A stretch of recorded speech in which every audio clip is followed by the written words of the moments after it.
mwami izina ryawe ntirishyirwe hejuru, ingoma yawe niyongere hose mu isi no mu ijuru, bakuzi no mu batakuzi, mu ndimi zose Uwiteka wahabwa icyubahiro.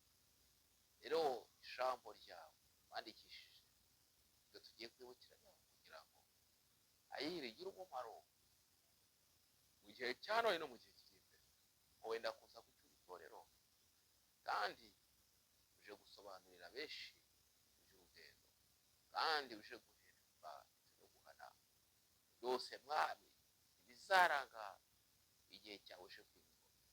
Gaza rero ubushobozi kandi uyitura ku Yesu. rero uyu mwanya ni umwanya n'ubundi mwiza w'umugisha, ugiye kongera gutekereza cyangwa kuganira no kwibukiranya ku ijambo ry'umuvuga ngo kugira intego yo kujya kuri Yesu Kristo w'i Nazareti. Kugira intego yo kujya kuri Yesu Kristo w'i Nazareti. Hari abagenzi benshi, hari abagabo, hari abagore, hari abakobwa, hari abasore, hari abasaza, hari n'abakecuru bagiye kuri Kristo Yesu, bajya mu materaniro, bajya mu birori, bajya ahantu henshi hatandukanye, bagenda nk'abafite intego nyamara nta ntego bafite.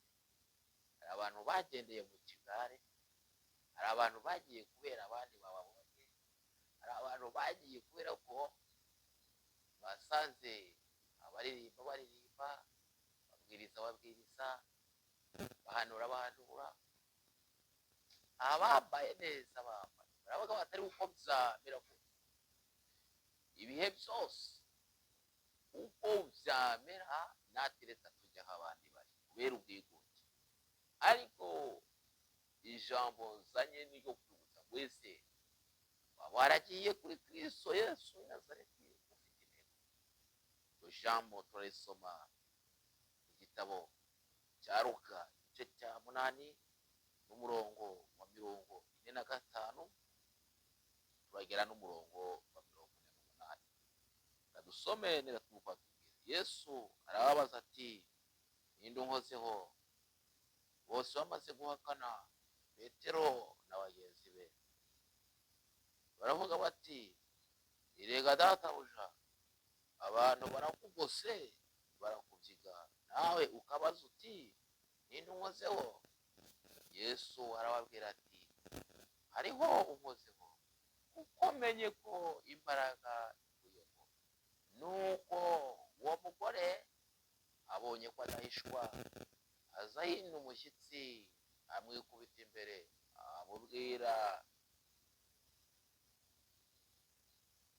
amubwirira mu maso ya bose byatumye amukoraho, nuko akize muri ako kanya. Yesu aramubwira ati, mwana wanjye, kwizera kwawe kuragukijije, genda amahoro.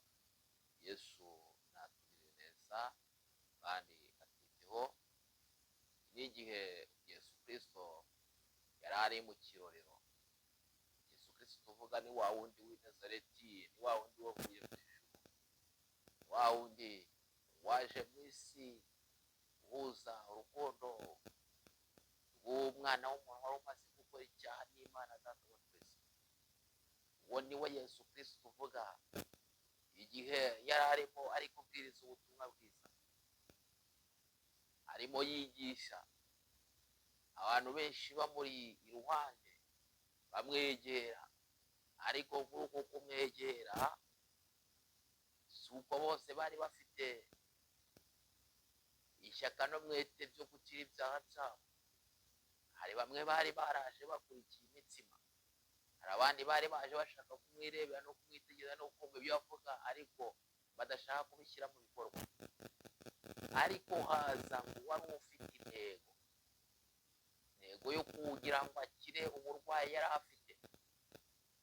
aravuga ati, uko byamera kose sindi bugende mubwire ngo ansengere, ariko nzi neza, mfite umwete, mfite ishyaka, mfite kwizera, nawe igicucu cye cyankoraho, nta gicucu cye nakijyamo, naho nakora ku ikanzu ye, naho yankandagiraho, ariko nizeye ko ndiwugira. Yesu natugeze mu hanyuma guhaza umugore wari umaze imyaka myinshi arwaye, yari amaze igihe kirekire ari umugongo, aza yumvise ko Kristo arimwo akora ibintu n'ibitangaza, ko yakizaga ibirema, imfubyi, abapfakazi, abarwayi, abatewe n'abadayimoni, abagw'igicuri, impumyi, abaje bamugaye, bose yarabakiza. Hanyuma uwo mugore nawe amenya ayo makuru, waraza maze ngo arakigana, akora kuri Kristo Yesu. Kimara gukora kuri Kristo Yesu, Yesu yumva ngo imbaraga imuvuyeho. Si uko uwo mugore ariwe wari ukoze kuri Kristo Yesu, hari n'abandi bantu benshi, abagabo, abagore, abasore, abakobwa, bari bamukozeho bamubyiga umwanya ku mwanya, ariko ntabwo bari bigeze bamukoraho bafite intego. Hanyuma Kristo Yesu arabitegereza mu mitima yabo, abona nta ntego bari bafite, ariko uwo mugore we yamukozeho afite intego itandukanye n'abandi, kuko yari afite ikibazo cy'uburwayi, kandi ubwo burwayi bwe yarabumaranye igihe, ariko aravuga ati njyewe ninkora kuri Kristo Yesu, yewe nizeye gukira.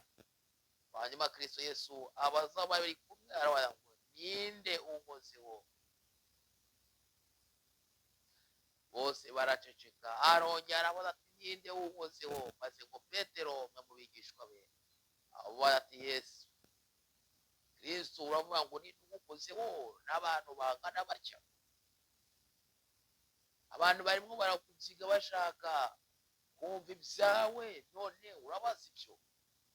Yesu arabwira ati hoya, hari unkozeho kandi ndabyumvise, numvise imbaraga imvuye.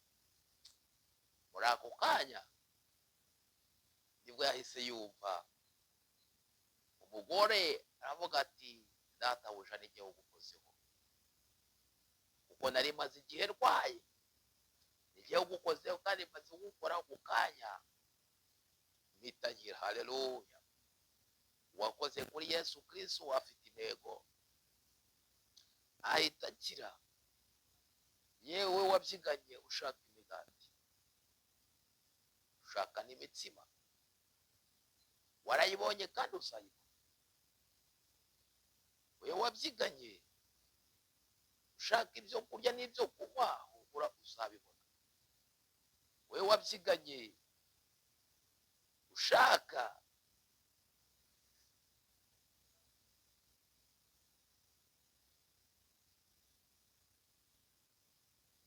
hanyuma hari abantu bagiye kuri Kristo bagenda nta ntego bafite, ariko Kristo uko amenya byose, ibishwe byose, arabaza ati ninde unkozeho? Hanyuma umugore araza afite ubwoba, ngo amwikubita imbere, ababwira ati databuja n'igihe ugukozeho. uyu mugore yari afite intego yo gukora kuri Kristo. akimara gukora kuri Kristo, kuko Kristo ahita amenya impamvu n'intego yuko hari umukozi, kuko hari abantu benshi bamukoragaho, bakamubyiga, bakamukabakaba, ariko nta ntego bafite. yemwe mwabaririmbyi, nange banyamasengesho, yemwe babwiriza ubutumwa bwiza, yemwe bakristo, yemwe bagabo namwe bagore, yemwe mwarubyiruko mwe, ese mwaje kuri Kristo Yesu muje mu biki? hari baje kumurika imyenda bambaye, hari abaje bazanye inkweto nshyashya, ibitenge, amakositimu, insokozo z'ubu ngubu uko bisize, amafaranga bafite, amamareti baguze, amamodoka baguze, amapikipiki baguze, akaba ariyo ntego baje kwamamaza, bikaba ari byo byabazanye kuri Kristo Yesu, bikaba ari byabazanye mu materaniro, bikaba byabazanye mu banyamasengesho, bikaba byabazanye mu makonseri. Ariko nje kukwibutsa nkubwira ngo shakisha intego nziza yakuzanye kuri Kristo, icyatumye uva i Lodebari, icyatumye uva muri Uri y'Abakarudaya ukaza mu rugo, icyakuzanye ni igiki?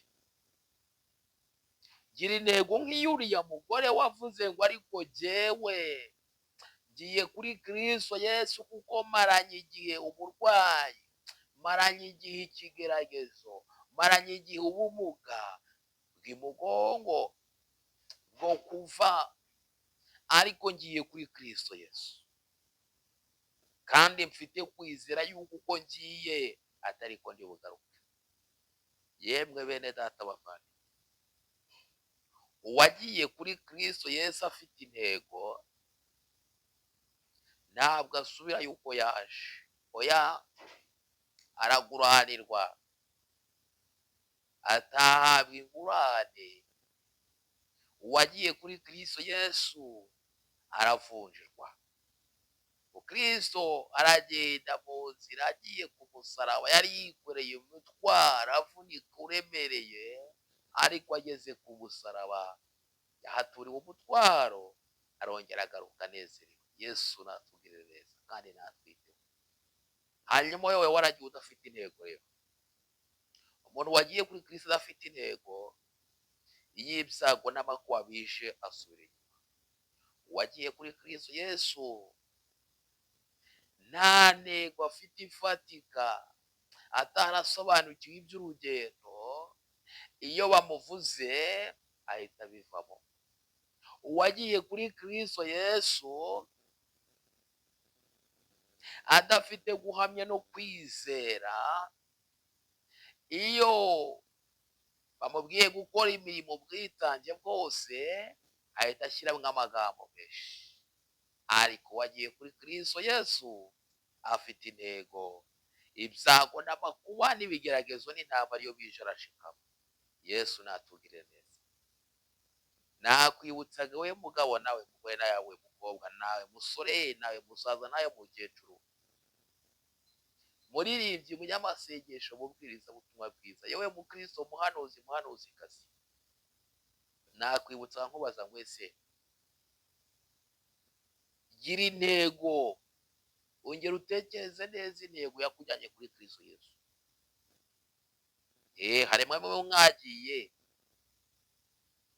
nta ntego mufite nziza, ariko mugira intego, mugira intego, kuko Kristo yenda kuza gucyura itorero, kuko Kristo yenda kuza guhemba abamukoreye. Rero urahirwa niba ufite intego yakujyanye kuri Kristo, ariko niba nta ntego yakujyanyeyo, umenye ko ubwami bwo mu ijuru atari ubwawe. Reka twongere dusenga Imana kugira ngo wowe uzagirirwe ubuntu bwo kumvira ijambo, kandi ugira ubuntu bwo kumvira ijambo, wongere usubizwe mu imbaraga, kandi wongere ugire intego kuko kujya muri Kristo Yesu ntabwo ari ugupfa kugenda. Abajyayo bagira uko bagenda, baritwararika, baririnda, bagira kwizera, baca bugufi, barihangana, bemera kurengana bazira gukiranuka, bemera kurengana bazira kwamamaza ubutumwa bwiza. Rero iminsi turimo, wongere wihangane kandi ure kuri Kristo Yesu, kandi umufate kandi umukomeze. We nubona kumufata bikunaniye, umubwira gufata gukomeze, kandi ibyago n'amakuba n'ibigeragezo bigusunikire kuri Kristo Yesu. Uwiteka nyir'ubuntu, nyir'icyubahiro, ijambo ryawe herekeze, ijambo ryawe ni iryera nitara nitabaza rikurikira umuntu wese, kandi uryizera akaryumva ndetse akaryumvira wo ntazakorwa n'isoni. kandi wagiye kuri Kristo Yesu afite intego ntabwo ataha uko yagiye, ahubwo ataha abohotse, ataha akize, ataha ababariwe n'ibyaha, kubera yuko yaciye bugufi, kubera yuko yemeye kwihangana, kubera yuko yirinze muri byose. Reka rero buri muntu wese yongera agira intego y'urugendo, agira intego, kandi iyo ntego iba intego nziza. Ganza rero kuko uri umwami mwiza kandi ukaba uri umurengezi, herekeza ijambo ryawe rigere aho ushaka ko rigera, tugiye tukwizeye mu butware bwa data wa twese n'ubwa mwuka w'abakozi Yesu. Amina. Shalom shalom. ukeneye kudukurikira adukurikira kuri YouTube channel Pierre 250 TV. Ibitekerezo turabikeneye kandi turabikunda, kandi abatarakora subscribe mwayikora kugira ngo tujye tubana mu byigisho bikurikiraho, kandi mugakanda like, mugakanda na share kugira ngo niba mwafashijwe mwumvise bibanyuze musangize abandi ijambo ry'Imana, kugira ngo twese dushakishe iminyago twamaze kugaruka kwa Kristo Yesu, kuko nibyo tuzahemberwa. Turabakunda. Shalom shalom.